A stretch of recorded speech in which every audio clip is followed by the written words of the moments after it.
toi, je peux tout accomplir.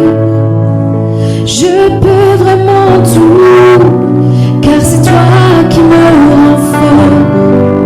Non, rien n'est impossible, par toi, les yeux sont ouverts, les liens sont brisés. Oui, je vis par la foi. Non, rien n'est impossible. Bonjour à tous et bienvenue une fois de plus pour ce nouvel enseignement que nous allons partager. Aujourd'hui, je vais continuer l'enseignement sur le salut que j'ai commencé la dernière fois. Et j'avais dit la dernière fois que l'homme est déclaré juste par Dieu sur la base de la foi en Jésus-Christ. Mais avant ça, je vais d'abord faire un petit récapitulatif de ce que j'ai dit dans les précédentes émissions. J'avais dit la dernière fois que lorsque nous lisons la Bible, ce n'est pas un livre d'histoire. Si nous lisons la Bible et que nous interprétons la Bible à la lettre, nous allons nous perdre. Mais si nous interprétons la Bible par l'esprit, nous allons comprendre la pensée de Dieu pour l'humanité, le plan de salut de Dieu pour l'humanité. Et j'avais dit que lorsque nous lisons la Bible de la Genèse à l'Apocalypse, la Bible ne parle que de l'œuvre de la personne de Christ et de ses implications dans notre vie, les avantages et la gloire qui y est attachée. Effectivement, dans le livre de Jean, chapitre 17, verset 3, Jésus dit dans sa prière, « La vie éternelle, c'est qu'ils te connaissent, toi, le seul vrai Dieu, et celui que tu as envoyé, Jésus-Christ. » Alors, il est important de savoir que, en lisant la parole de Dieu, on découvre qui est Dieu, qui est le seul vrai Dieu, sa manière de travailler, quel est son plan, qu'est-ce qu'il a toujours voulu pour l'humanité. Et à travers cela, nous découvrons l'œuvre de Jésus. J'avais dit aussi que dans le livre de Matthieu chapitre 16, verset 13, il y avait toujours ce genre de débat et Jésus avait posé la question, que disent les hommes à mon sujet? On disait, certains disent que tu es Élie, d'autres disent que tu es Jean-Baptiste, d'autres l'un des prophètes. Et Pierre a dit, tu es le Christ, le Messie. Et il a dit, ce n'est pas la chair et le sang qui t'ont révélé cela, mais c'est mon Père qui est dans les lieux célestes. Et je te dis, tu es Pierre, et sur cette pierre, je bâtirai mon église. J'avais dit et je le redis encore, il n'est pas question de pierre dans ce passage. Lorsque nous lisons la parole de Dieu, nous devons nous identifier à la parole de Dieu. Il est question de toutes les personnes qui ont la révélation de l'œuvre de Jésus. Et lorsque tu as la révélation de cette œuvre, tu fais partie de l'église du Christ, de sa grande église. Et c'est quoi cette œuvre? C'est ce que j'ai commencé à enseigner depuis la semaine passée. L'œuvre de Christ qui consiste à recevoir le salut, pas parce qu'on a accompli une œuvre, mais parce qu'on a la foi en Jésus-Christ, on le reçoit et il fait de nous des fils de Dieu. Alors, lorsque je l'ai dit, je continue mon enseignement. La parole de Dieu dit dans le livre de Hébreux, chapitre 11, verset 6, lorsqu'il parle de la foi, que sans la foi, il est impossible d'être agréable à Dieu. Alors, le monde du christianisme, c'est le monde de la foi. Très important, c'est le monde de la foi. Dans le christianisme, on ne marche pas par la vue, on marche par la foi. Selon 2 Corinthiens chapitre 5 verset 7 qui dit nous marchons par la foi et non par la vue. C'est pourquoi j'identifiais la dernière fois la foi à l'histoire d'Abraham. Abraham n'avait pas d'enfant, mais il a eu foi. Ça veut dire qu'il a reçu la parole. Tu auras un enfant. Il a reçu la parole. Lorsqu'il a reçu la parole, il n'a pas attendu voir l'enfant. Mais il a d'abord accepté la parole et puis il a vu l'enfant. Parce qu'il y a un problème qui se pose de nos jours. Beaucoup sont des disciples de Thomas, j'aime bien l'appeler comme ça. C'est qui marchent par la vue. Parce qu'ils veulent d'abord voir avant de croire. C'est pourquoi lorsque le Seigneur Jésus te dit, lorsque Dieu te dit, tu crois au sacrifice du Seigneur Jésus, tu es déclaré juste. Il te dit, tu es juste. Tu dis, non Dieu, je ne suis pas juste. Je veux d'abord accomplir ma propre justice avant de dire que je suis une personne juste. Or, comme nous l'avons dit la dernière fois, Dieu déclare l'homme juste sur la base de la foi en Jésus-Christ, selon Romains chapitre 4, verset 4, nous avons bien expliqué ça la dernière fois. Donc, je vais donc parler de l'homme terrestre. L'homme terrestre, selon 1 Corinthiens chapitre 15, verset 47. Le premier homme tiré de la terre, je vais lire le passage, excusez-moi parce que je ne l'ai pas en totalité, je vais lire rapidement. qu'est-ce qu'il dit? 1 Corinthiens chapitre 15 verset 47, il est écrit: le premier homme formé de la poussière du sol appartient à la terre. Le second homme appartient au ciel. Alors, c'est très important. Jésus pouvait dire à Nicodème que si un homme n'est né d'eau et d'esprit, il ne peut entrer dans le royaume des cieux. Le premier homme, c'est l'homme tiré de la terre.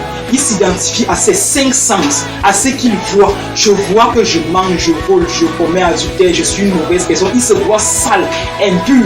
Et pour lui, il peut faire tous ses efforts pour être agréable à Dieu, parce qu'il croit qu'en faisant ses efforts, il sera agréable à Dieu.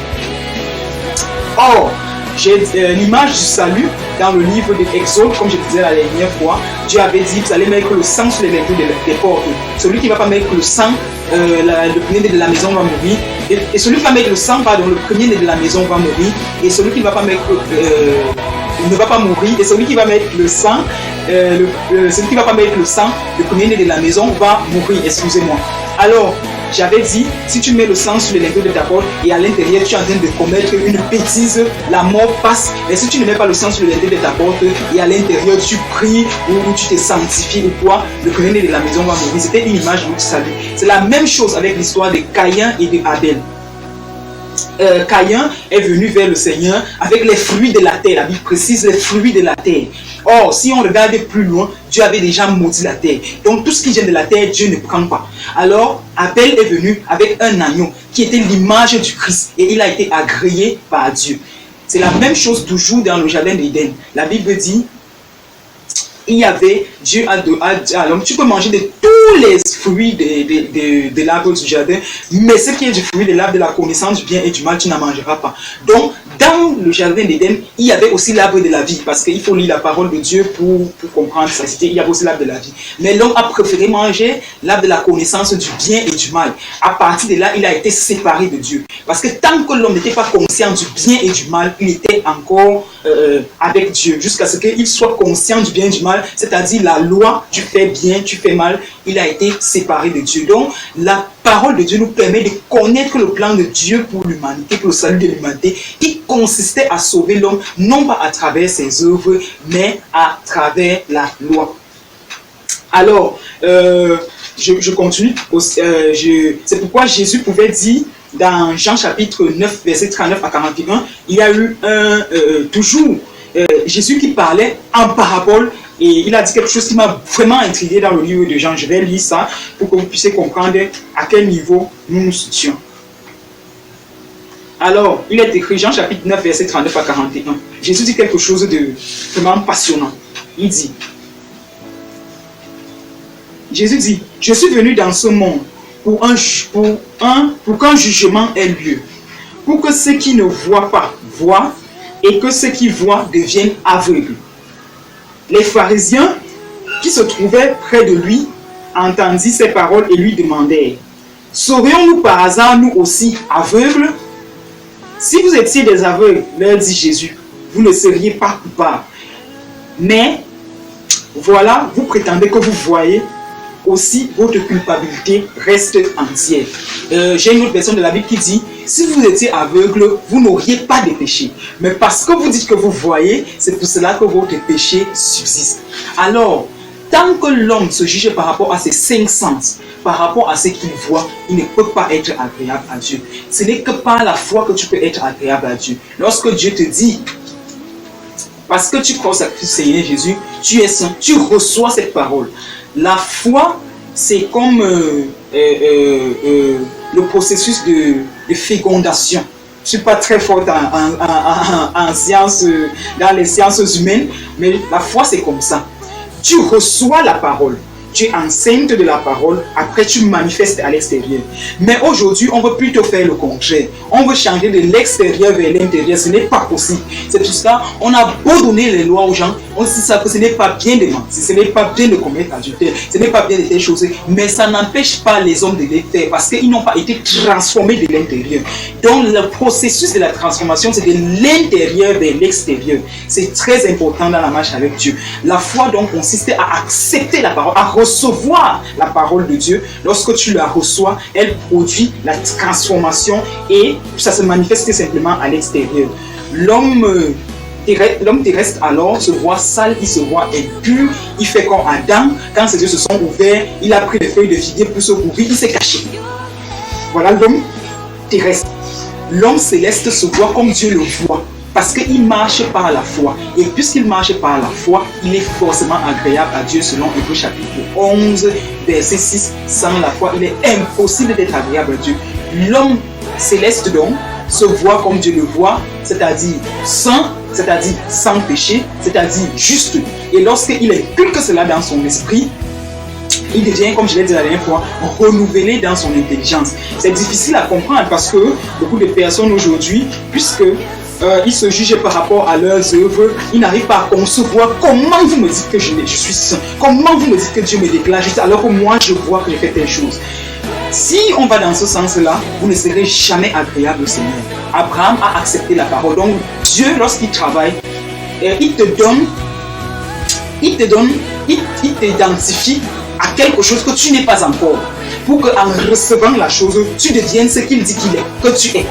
Je ne sais pas si on se comprend. Donc Dieu te dit, comme il a dit à Abraham, je change ton nom en Abraham, papa de beaucoup d'enfants. J'accepte. Lorsque Abraham reçoit cette parole, les enfants se manifestaient après. Or, les disciples de Thomas veulent d'abord voir le changement avant d'accepter la parole, avant de recevoir cette parole, de l'inculquer en eux. C'est ce problème qui se pose aujourd'hui. Une personne donc qui a reçu Jésus-Christ dans sa vie, Dieu le déclare juste. Pourquoi? Parce que Dieu s'est rendu compte que la loi ne pouvait pas amener l'homme à la perfection, selon Hébreux chapitre 10, versets 1 et 2. Il dit que si la loi pouvait, il faut, bon, déjà c'est une parenthèse, c'est bien de lire la parole de Dieu. Je vous invite, je l'ai dit la dernière fois, ceux qui ont des Bibles, à commencer à lire la parole de Dieu pour connaître la pensée de Dieu pour vous. Ceux qui n'ont pas de Bible, téléchargez une Bible dans votre téléphone ou dans votre appareil Android. Commencez à lire pour connaître ce que Dieu attend de vous. Parce que si vous restez seulement des religieux qui ne veulent pas découvrir ce que Dieu attend d'eux, vous allez être surpris. Donc c'est très important. Alors, dans le livre de Hébreux, Dieu explique clairement le plan du salut pour l'humanité. Pourquoi? Parce que à chaque fois que les hommes péchaient, à l'époque, dans l'ancienne alliance avec le peuple d'Israël, il fallait que les sacrificateurs sacrifient des animaux. Parce que la Bible dit sans effusion de sang, il n'y a pas pardon des péchés. Donc il fallait qu'on sacrifie des animaux et les sacrificateurs devaient sacrifier non seulement pour le peuple, mais pour eux-mêmes aussi pour leur propre péché. Alors Dieu s'est rendu compte qu'il fallait une personne, un agneau pur. Comme dans le livre de Exode, lorsqu'il dit vous allez tuer un agneau qui est pur, un agneau pur pour se livrer une fois pour toutes. Et lorsque Jésus s'est livré une fois pour toutes, Dieu a déclaré juste tous ceux qui croient en Jésus. La Bible l'explique clairement dans le livre de Hébreux. C'est important de lire parce que si vous ne lisez pas, vous ne pouvez pas vraiment comprendre l'esprit dans lequel Dieu est en train de travailler avec les hommes. Je vais encore lire un passage dans le livre de Tite, toujours concernant notre salut. Il est écrit dans le livre de Tite, chapitre 3, à partir du verset 5 jusqu'au verset 7, il est écrit. Concernant notre salut, à partir du verset 4. Mais quand Dieu, notre Sauveur, a révélé sa bonté et son amour pour les hommes, il nous a sauvés. S'il l'a fait, ce n'est pas parce que nous avons accompli des actes conformes à ce qui est juste. La parole est tellement claire. Parce que je ne l'enseigne pas sur la base de ma pensée, mais je dis ça, ce que la parole de Dieu dit. S'il l'a fait, ce n'est pas parce que nous avons accompli des actes conformes à ce qui est juste. Non, il nous a sauvés parce qu'il a eu pitié de nous en nous faisant passer par le bain de la purification de la nouvelle naissance, c'est-à-dire en nous renouvelant dans l'Esprit Saint. Donc, c'est très important. Dieu ne nous a pas sauvés parce que nous aurions accompli une œuvre. Je l'ai dit la dernière fois, lorsque nous enseignons dans nos communautés, il faudrait d'abord faire comprendre aux hommes qu'ils sont sauvés lorsqu'ils croient au sacrifice du Seigneur Jésus. Maintenant, lorsqu'ils sont sauvés, déclarés saints, justes, purs par Dieu, leur intelligence va être renouvelée selon Romains chapitre 12, verset 2. Et puis, naturellement, ils vont vivre la vie la vie, ils vont vivre la vie nouvelle sans hypocrisie parce que nous avons, vous pouvez convenir avec moi que chaque fois que la loi est quelque part, il y a l'hypocrisie. Les hommes veulent faire plaisir à leur pasteur, ils veulent faire plaisir à leur communauté, ils montrent une image, mais hors de ça, ils font des choses abominables. Juste parce que le changement n'a pas été produit de l'intérieur. Donc c'est très important. La vie nouvelle que nous menons, nous la menons parce que nous avons été purifiés. C'est pourquoi l'apôtre Paul exhorte, il dit, vivez d'une manière digne de votre appel. Nous sommes appelés saints, donc cela entre en nous et cela nous amène à manifester ça de l'extérieur. Pas parce que nous sommes des bonnes personnes, mais juste parce que Dieu a eu pitié de nous. Donc, c'est important, dans la vie spirituelle, personne ne peut donc se vanter. C'est pourquoi l'apôtre Paul dit, qu'as-tu que tu n'es reçu? Personne ne peut donc se vanter que moi je suis meilleur que tel, parce que chez nous, on ne fait pas telle chose, chez vous, vous faites telle chose. Nous sommes tous sauvés par la grâce. Et lorsque nous sommes sauvés par la grâce, nous pouvons maintenant mener la vie nouvelle. Et même s'il arrive que nous tombons comme la dernière fois, nous sommes toujours sauvés. Ça n'enlève rien dans notre salut, parce que Dieu ne se répand pas de ses dons. J'ai dit la dernière fois, il dit à David, en parlant de ses descendants, c'est-à-dire de nous, s'ils s'éloignent de moi, s'ils s'écartent de moi, s'ils pêchent contre moi, je vais les corriger avec la verge de l'homme, mais je ne leur retirerai pas ma grâce. Donc, soyez rassurés, si vous avez cru aux sacrifices du Seigneur Jésus, vous êtes sauvés, vous n'avez plus de péché pour Dieu, il vous déclare saint. Donc, même quand vous tombez, ne tombez pas dans le piège, n'entrez pas dans le piège de la culpabilité, des sacrifices. Nous allons entrer dans ce message la prochaine fois, des sacrifices de culpabilité, offrandes de culpabilité. Non, nous ne sommes plus à cette terre, c'était à l'ancienne alliance, à la nouvelle alliance, nous marchons par l'esprit, nous sommes conduits par la nouvelle loi de l'esprit. Et en Jésus-Christ, nous sommes purs, nous sommes saints, nous sommes sans péché. La prochaine fois, je vais continuer davantage avec ce message pour que vous soyez rassurés dans votre cœur. C'est une bonne nouvelle que je vous apporte. Soyez rassurés, si vous avez cru en Jésus, vous êtes sauvés. Votre nom est écrit dans le livre de vie, pas parce que vous avez accompli une œuvre, mais parce que vous avez reçu. Jean chapitre 1, versets 12 et 13, il dit, à ceux qui l'ont reçu, à ceux qui croient en son nom, elle a donné le pouvoir de devenir enfant de Dieu. Tu reçois simplement la parole et elle te donne le pouvoir. Tu n'as pas besoin d'accomplir une œuvre particulière. Donc, nous allons continuer la prochaine fois. Ne vous inquiétez pas. La vie spirituelle, c'est la meilleure des vies. On la vit par épanouissement parce que nous savons qui nous sommes, mais nous ne vivons pas dans la loi avec ces contraintes qui nous poussent à devenir des hypocrites, qui nous poussent à monter des images qui ne sont pas les nôtres, parce que le changement, je vous l'ai dit, c'est vient de l'intérieur vers l'extérieur et non de l'extérieur vers l'intérieur. Soyez bénis et à la prochaine. Merci.